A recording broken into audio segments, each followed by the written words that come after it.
ክነፊሆሙ ይከድኑ ገጾሙ በሁለት ክንፋቸው ፊታቸውን ይሸፍናሉ። በሁለት ክንፋቸው ይከድኑ እግሮሙ እግራቸውን ይሸፍናሉ። በሁለት ክንፋቸው ወበክልኤ ክነፊሆሙ ይሰርዱ አጽናፈ በሁለት ክንፋቸው ጽንፍ እስከ ጽንፍ ይበራሉ፣ ይላላካሉ። ይህ ማለት የእግዚአብሔር ልጆች ምን ለማለት ፈልጌ ነው?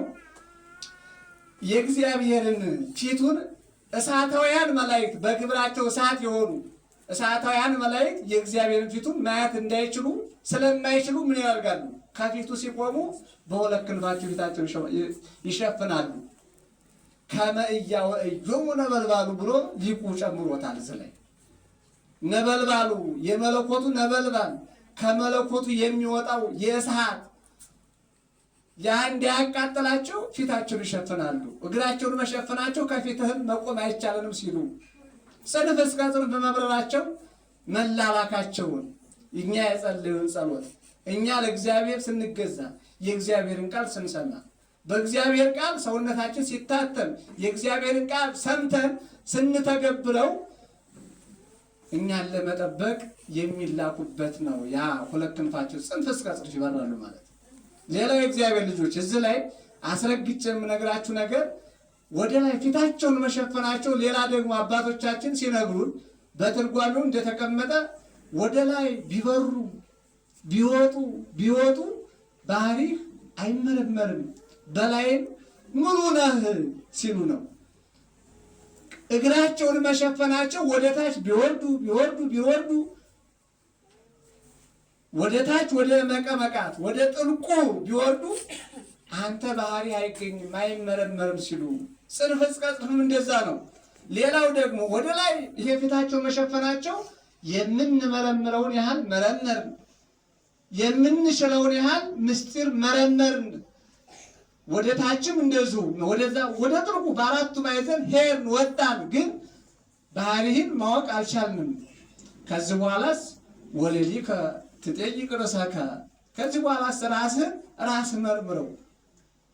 ምን ባህሪው አይመረመርም?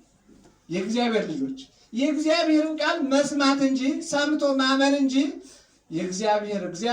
የእግዚአብሔርን ቃል ከሰማን በኋላ በሰማነው ልክ የሰማነውን አውቀን መርምረን እንደርስበታለን ማለት ሞኝነት ነው።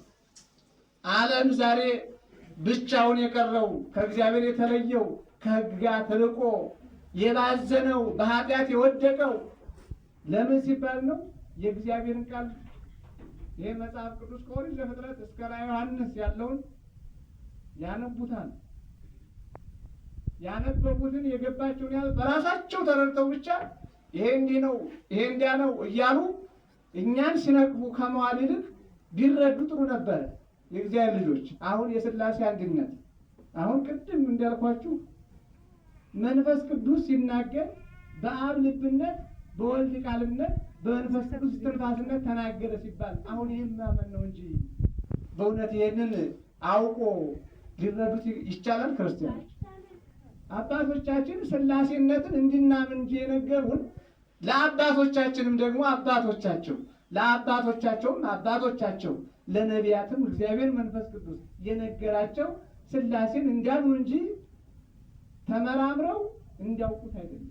እውነት ልንገራቸው የሥላሴ አንድነት ሶስትነት በፍጹም በሚቻል መልኩ በእኛ አሁን እኔ አንድ ሰው ነኝ አይደል? እናገራለሁ። ስናገር ግን አንድ ሰው ነኝ አይደል? ግን ሶስት ነገር አለ። አሁን ለምናገረው ነገር ምን አለኝ? ልብ አለኝ። ልብ ከሌለ ማስተዋል የለም። ሳያስተዋሉ ደግሞ መናገር የለም። ካስተዋሉት ደግሞ ያስተዋሉትን ደግሞ ለመናገር ቃል ያስፈልጋል። ቃል አለኝ ይኸው። እስትንፋስ ከሌለ ደግሞ ሰውየው እስትንፋስ ከሌለ የቆመ እንጨት በሉት መናገር አይችልም።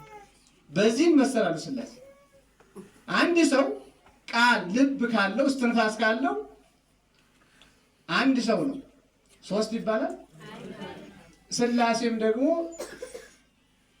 በግብር በስም በአካል ሶስት ቢባሉ እንጂ በመለኮት በአገዛዝ በመኖር በስልጣን በመንግስት አንድ ናቸው።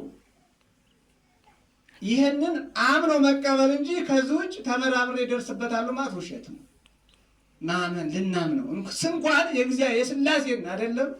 አሁን እመቤታችን ድንግል ማርያም በረከቷ ይደርብን። እናታችን ድንግል ማርያም